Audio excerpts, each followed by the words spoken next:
wabarakatuh. Perkenalkan, nama saya Nurlina, kelas Manajemen D, semester 6.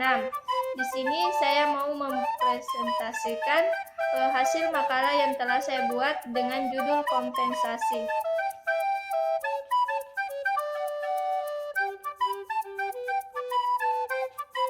Baik, adapun yang pertama, ada pengertian kompensasi. Kompensasi adalah sebuah imbalan yang diterima oleh seorang pekerja atas jasa atau hasil kerjanya pada sebuah organisasi atau perusahaan, di mana imbalan tersebut dapat berupa uang ataupun barang, baik langsung ataupun tidak langsung. Kompensasi dalam bentuk uang artinya pekerja tersebut dibayar sejumlah uang kartal atas pekerjaannya. Sedangkan kompensasi dalam bentuk barang artinya pekerja tersebut dibayar dengan barang tertentu atas jasanya. Istilah kompensasi sangat berhubungan dengan imbalan-imbalan finansial atau financial reward yang diberikan kepada seseorang atas dasar hubungan kerja.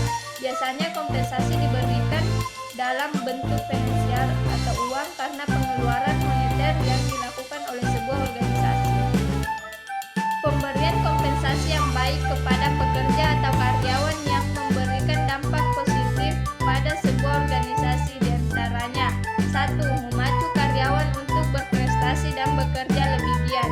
2. Perusahaan mendapat pekerja yang berkualitas baik. 3. Memudahkan proses administrasi dan aspek hukum. 4. Menjadi daya pikat bagi pencari kerja yang berkualitas. Dan 5.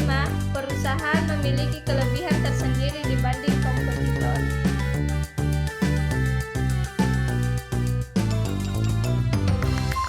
Adapun jenis-jenis kompensasi. 1. Kompensasi finansial langsung, yaitu gaji atau upah yang dibayarkan karena kewajiban atau pokok, misalnya bayaran pokok, bayaran intensif, berupa bonus dan komisi. 2. Kompensasi finansial tak langsung, yaitu kompensasi dalam bentuk bayaran di luar kewajiban. Perusahaan berhak memberikan atau tidak memberikan kompensasi tambahan ini bagi karyawannya kecuali jika memang dibutuhkan seperti cuti kehamilan. 3. Kompensasi non-finansial, yaitu kompensasi yang diberikan hanya jika anggota mampu menyelesaikan pekerjaan tantangan dan bisa mencapai target perusahaan dengan cara inovatif. Kompensasi adalah bentuk penghargaan bagi karyawan atau anggota perusahaan yang penting untuk mendapatkan kebijakan khusus. Tanpa adanya kompensasi, bisa menurunkan nilai sumber daya manusia dalam perusahaan karena berkurangnya antusias dan ambisi untuk bersaing. Apalagi jika gaji pokok yang diberikan perusahaan tidak sesuai dengan effort pekerja, tentu akan banyak karyawan yang memilih mencari pekerjaan lain. Padahal merekrut pegawai baru itu lebih sulit daripada mengembangkan apa yang sudah dimiliki perusahaan.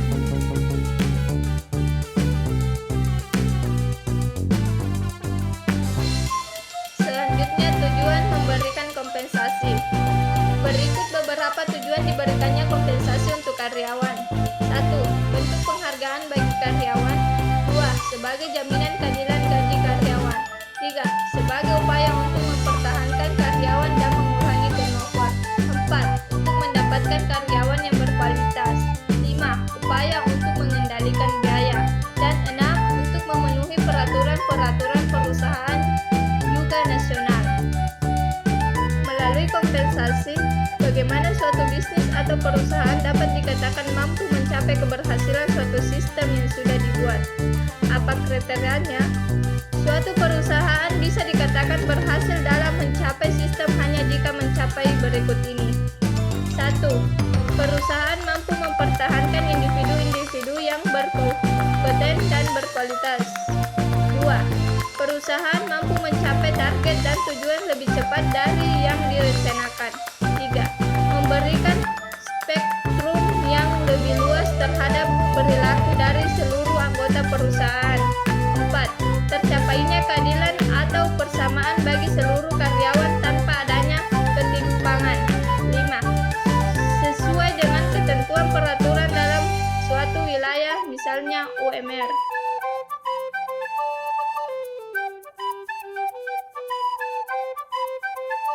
Dan yang terakhir, kriteria pemberian kompensasi.